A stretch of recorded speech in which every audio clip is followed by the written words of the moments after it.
Hello, hello, hello. So this is going through every single question on this practice test. Every single one. It'd be a great idea to review this video more than one time if you are struggling. Do it at a time that you can actually focus, pause, rewind, make sure you know what you're doing. First, domain and range. When I'm looking at this graph right here, domain is your x. So it's always how far left to how far right. So how far left I would be 1, 2, 3. So I'm going to write a -3 because it's on the negative side. And how far right did you go? 1, 2, 3, 4, 5, 6, 7, 8, 9. That was a positive 9. Range is how far down to how far up. So if I count again, 1, 2, 3.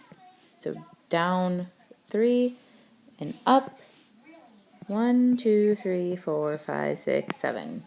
Up 7. Whoopsie doopsie. Now I actually have to write it out correctly. So now that I have that information, I can write it out as my x value at my lowest is -3, which would be less than or equal to the value of x, which is less than or equal to 9. This is just a fancy way of saying that my numbers for x are in between -3 and 9. Fancy way of saying that. My range is my y, so the lowest I go is -3, which is my y value, and goes to 7. Again, this is just saying it's every single number. It could be every single number that is in between there. Next question, which order pair should you take out so that this is a function? Well, you have to know what makes it a function, what makes it not a function. Whenever I have repeating x values, that means it is not a function. So my answer could be 3, 2 would not make this a function, or 3, -4. One of those two. One of the two. Next, it's saying evaluate. Remember, this is the same thing as saying x is equal to -5. These two are saying the exact same thing. And by these two, I am talking about this one and this one. Okay, same thing. So whenever I see an x, I'm going to replace it with -5. Make sure to put parentheses. Once you put the parentheses, you must put the parentheses or else your calculator will not get the right answer. Once you put those parentheses in, you're going to get your answer is 42. It doesn't say you have to write it as an ordered pair. You don't have to write it as an ordered pair. If you did, it would look like this. -5, 42, parentheses. Either one of those would work because it's just asking for the output. Question number 4. So first you have to write out the equation. For your function rule, I don't care if you put a y or the function of f.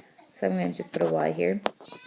And I have to think what would change, what's going to change each time that I buy an extra shirt. Well, the 48 changes. So the 48 would be multiplied by my x because the 48 is going to change each time. And then there's a one-time handling fee of $3.25. One-time handling fee. So that's my function rule. And saying, what if you buy 12 t-shirts? Well, now I plug 12 into my equation that I got, and it would cost me $579.25. Last one on this page, point slope form. So first I have to actually find the slope. So I have to know that my y2 minus y1 over x2 minus x1, again, y2 minus y1 right here over x2 minus x1. And I've solved for that. So -2 minus 5 would give me -7. -10 minus 13, or 3, would give me -13. This is not the simplest form. You should not leave your slope like this.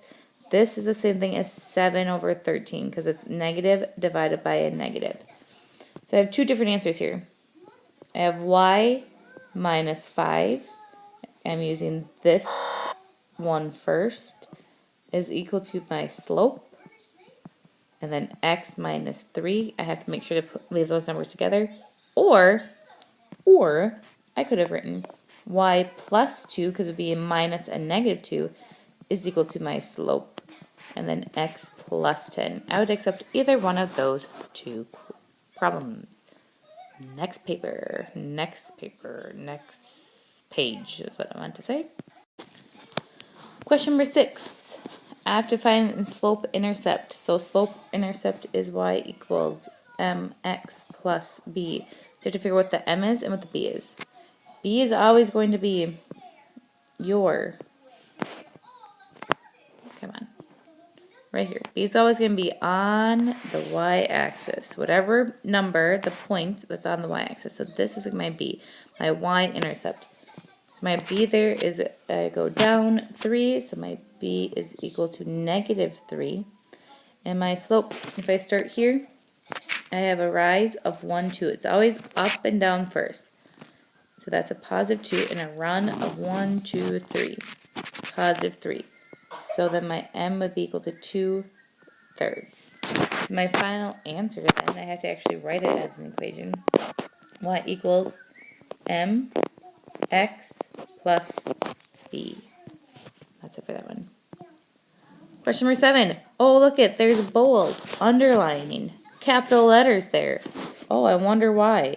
Oh, I'll tell you why. Because people forget to find the intercepts. So I like to do this first, because I know I have 2 different intercepts. One intercept is when I plug 0 in for x. So negative 8, and I'm going to plug 0 in. Minus 12y, that's a y, is equal to 48. This cancels each other out, so I'm really just left with negative 12y is equal to 48. Divide by negative 12, my y value would be equal to negative 4. So now that's one intercept. Now I do the same thing, except now my 0 is for y. Negative 8, x minus 12, 0 equals 48. So what I really have is negative 8x is equal to 48. Divide by negative 8. X is equal to negative 6. Now that I have my 2 points, I have to plot them. So my first one is 0, and then down 4, 3, 4. And my second one is negative 6. 1, 2, 3, 4, 5, 6, 0. Now I have 2 points. Now I can draw a line. You should draw an extender line and put arrows at the end. So that's question number 7. Question number 8. Find the slope intercept that would be perpendicular to this equation through this point. When you're reading a question, you should underline what you're actually looking for. So I need a perpendicular, but before I actually do that, I have to solve for y. So my first thing I'm going to do is add my x over. So it is equal to x plus 21. Now I'm going to divide by 3. You have to divide by 3 by everything.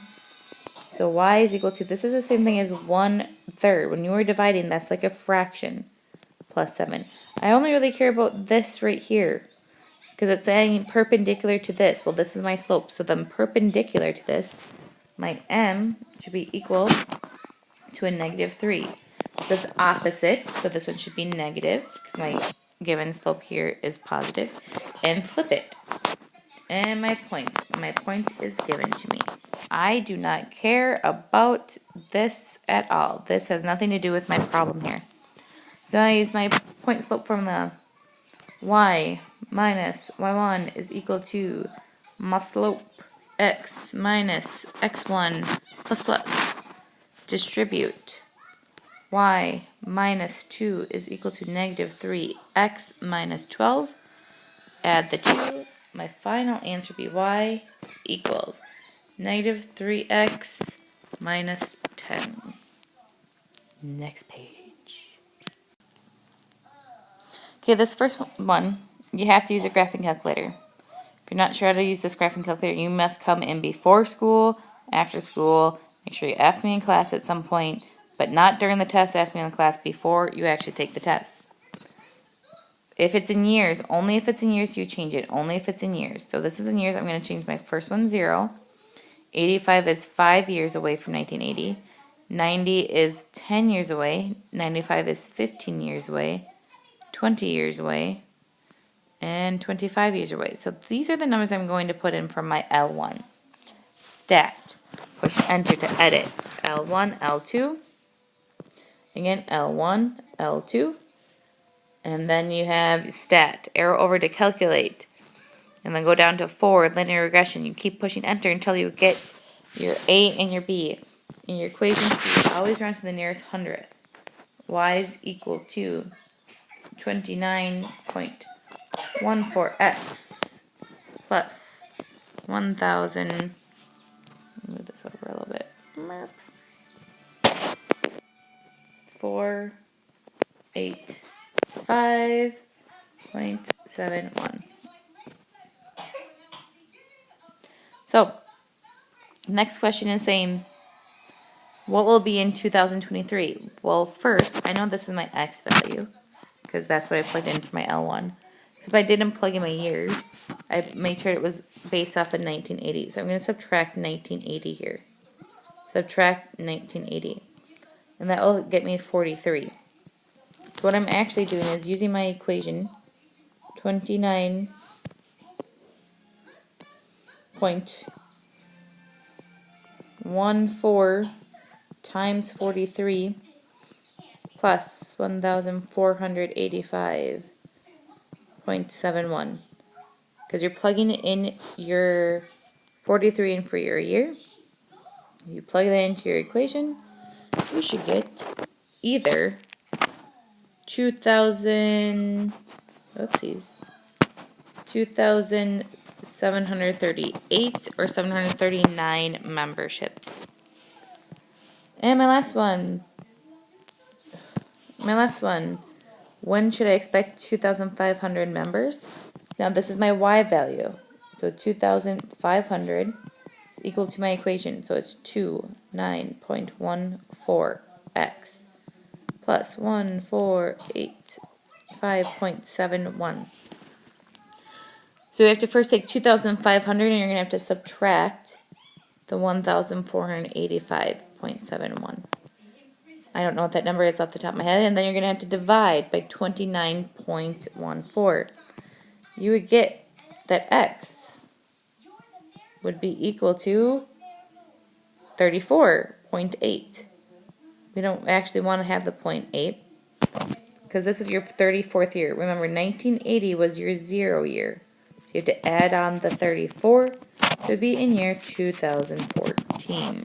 Your 2014 would be your answer when you would get 2,500 members. Next one, graphing.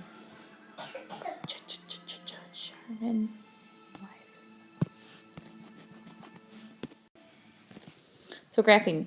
First thing I'm going to do is find my vertex. So I find my vertex. Question is always, did I move left or right? Yes, I did. Remember, x is always opposite, so that's a positive 1. Did I move up or down? That's on the outside, so up or down. Yes, I did. That's a positive 3. So now I'm going to make my t-table. I'd highly suggest to make your table. This is where you plug it into your calculator. Y equals, you plug in your equation, and then you want to go to get your absolute value, you have to go math, arrow over to number, go ABS, enter, type in your equation, second graph to get to your table. And if I fill in my table, there's two ways that you can do this. Either you can pick the numbers with the decimal, because you will have numbers with a decimal here, or else you can take your whole numbers. I personally like to take my whole numbers. So I'm going to look at my table and I see I have -1 and 2, and I also see I have -3 and 1. You should still get the same graph if you use the decimals though. So this is me just filling in my graph. They have 1, +3. So that's my first point to plot. 1, +3, -1, 2, 3, 2, and 5, 1. And -3, 1. This is an equals, so it's just a straight line, and I'm done right there. I'm done. Donezo. The other way you could have done it if you plot this point. I would not suggest to always do this. Don't be lazy, because a lot of times people go down 1 to the right 1, or right 2, and then they go up 1 to left 2, and this is where people usually draw a straight line. Don't do that. We do not want a straight line here. You have to remember, from your vertex, you have to do the opposite and make a V. You have to make that V. Next one, just describes the transformation. So working with this 1 point at a time.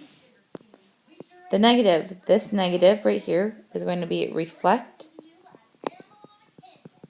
over x-axis or flip. Now I already took care of the negative, so now you're just looking at the 1/2. So this 1/2 right here, well, it's being multiplied, so that's my A value.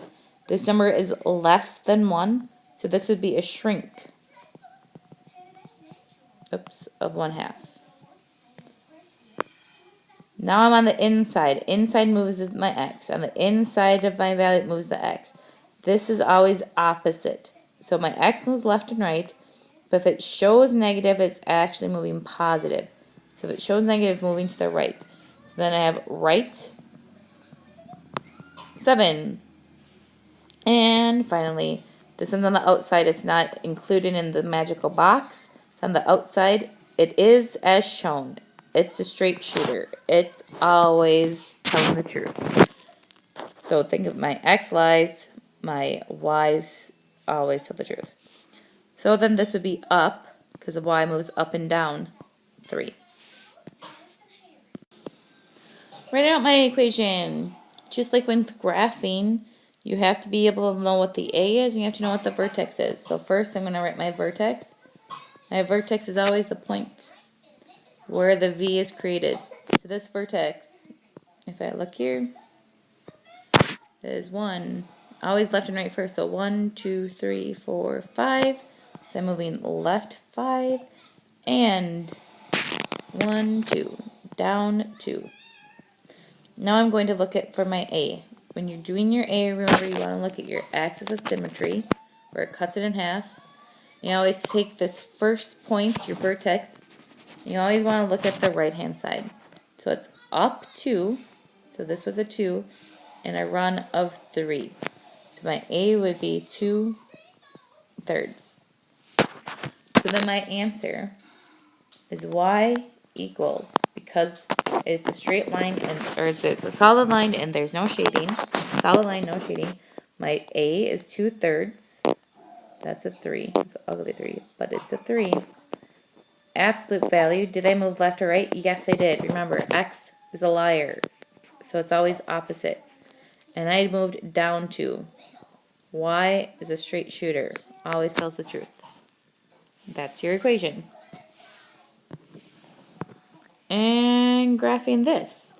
So first thing I want to do is look at my vertex. My vertex here would be, this moves it, remember, X is a liar, so this is going to move it to the left 1. Y is as is, so that move it down 3. Find your vertex. Fill in your table, -1, -3. This is where you can look on your calculator. I would also check -2. At -3, it's -1, so I'm checking my table on my calculator, because this will make sure that I have a V. You should have a V. I'm going to plot these points. So -3, -1, right there. -2, -2, -1, -3, 0, 2, 1, 1. And now I have to look at my inequality symbol. This. Well, it's a or equal to. Since it's or equal to, that means it's going to be a solid line. Solid like rock. Then it says Y is less than. Y is less than, that means Y, wherever Y is getting smaller, here's where Y is getting smaller, so it's below the line. So I should be shading below the line. Hey, I was wondering when this question would show up. Write this in standard form. First step is to always move the X over. So I'm going to subtract my 3.1X. So I still have my 2Y. This would be a -4.8. Now I'm looking at my decimal spots. That's the 10th. Both of these are the 10th spot, so I should multiply by 10. Remember, you have to multiply everything on the inside. my answer would be, once I multiply, it would be negative 31x plus 20y equals negative 48. And last but not least, the equation for the inequality. It's a straight line, people. It's a straight line, so I'm looking for that m, I'm looking for the b. My b is where it crosses right here at this y-axis, so that's going to give me a negative, nope, it's a positive one. Just a positive. My m, here are my 2 points. It's a rise of 1, 2, 3, and a run of 1, 2. My m would be 3 over 2. So I like to, when I do this, is write my equation and leave a space. So m x plus b, and now I'm thinking, wait, where is it shaded? Well, this is shaded above my line because y is getting larger. So y is getting larger, y is greater than. And then I look at my line. My line here is dotted. So if it's dotted, that means it is not or equal to. So that right there is my final answer. And bing, bada, boom, just like that. Once you do that final 15th question, you are done with the Chapter 2 test. And you go, oh, that was great. I'm going to get an A on this test. I'm going to do amazing. You know why? Because I'm amazing. And proper planning prevents poor performance. And since you watched this video, that is sure is some proper planning right there. You have a great, grand, wonderful day.